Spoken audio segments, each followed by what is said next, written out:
tal? Estamos en Perfiles IT, transmitiendo desde el Instituto de Ingeniería y Tecnología. Vamos a platicar con el doctor Óscar Ibáñez, a quien le agradecemos que esté con nosotros. ¿Cómo estás, Ramón? Porque nos va a hablar de un tema muy importante, doctor. Él es profesor investigador del Departamento de Ingeniería Civil y Ambiental, pero hay un tema que nos atañe a todos como comunidad y a nivel mundial, por supuesto, pero que es el derecho público al agua y las políticas públicas en ese sentido.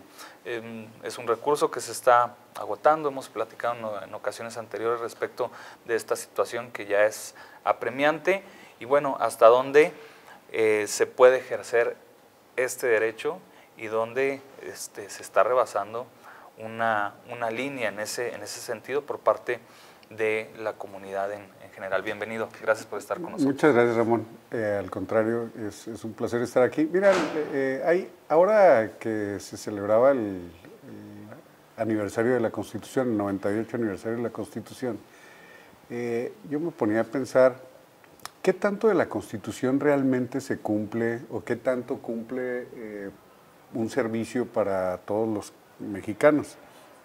A mí me llamó mucho la atención, he estado pensando e investigando sobre el tema del derecho humano al agua.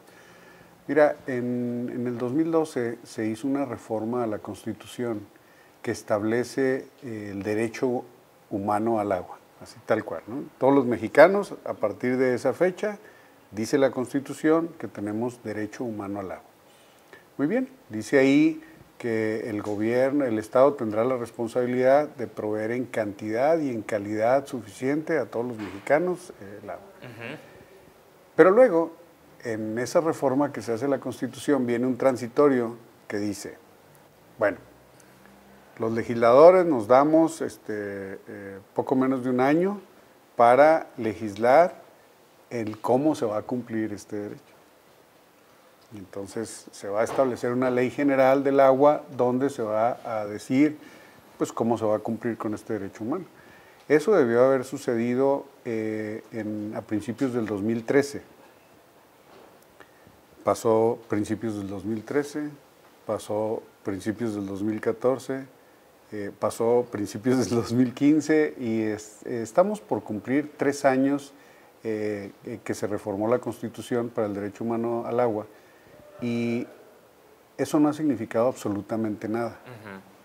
El Plan Nacional Hídrico el año pasado de esta administración daba 2 datos que son muy importantes, que todos estemos conscientes de ellos. El nivel de cobertura de agua potable, nada más de agua potable, no pensando en el saneamiento, en México es de cerca del 92%. Pero esto implica que ese poco más del 8% de mexicanos que no tienen agua potable son 9 millones de mexicanos.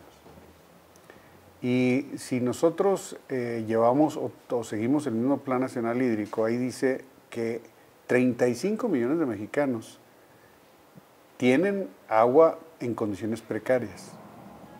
Entonces, ¿qué significa que en la Constitución diga que se garantiza el derecho humano al agua y los datos duros del mismo gobierno digan que hay 9 millones de mexicanos, 13 millones de mexicanos, 35 millones de mexicanos que no tienen agua potable?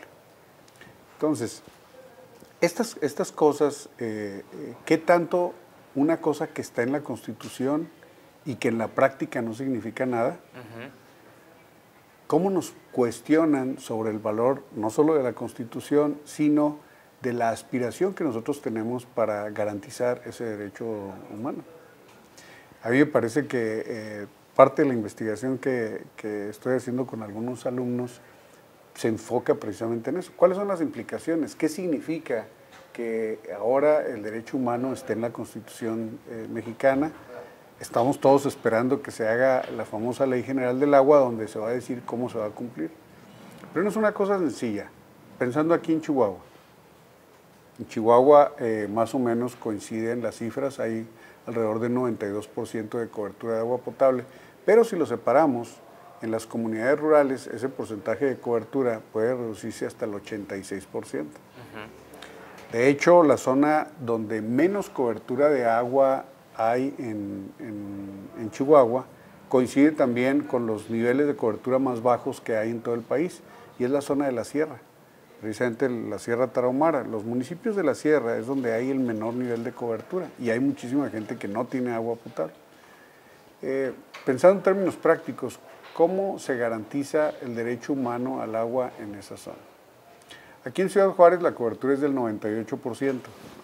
Hay un 2% que equivale a, en términos más o menos, hablando de cifras gruesas, 25,000 personas aquí en Ciudad Juárez no tendrían el agua potable entubada. Por supuesto que tienen acceso al agua a través de pipas, hay manera de, otros medios de cómo puedan acceder, ¿verdad? Digo, la gente no va a esperar que alguien le garantice el derecho al agua, ¿no? Pues uno tiene, pues sí, uno se lo da, ¿no? Ese derecho, ¿no? Sin embargo, ese 2% que falta de cobertura, ¿cuáles son las implicaciones que la Constitución diga que es un derecho humano y que se debe garantizar, y que la Junta Municipal siga teniendo el mismo presupuesto? O sea, ¿qué significa ese cambio constitucional? Cuando hablamos de derecho, estamos hablando de que es prácticamente una obligación del Estado proveer agua potable, por lo menos en nuestro país, al total de sus habitantes.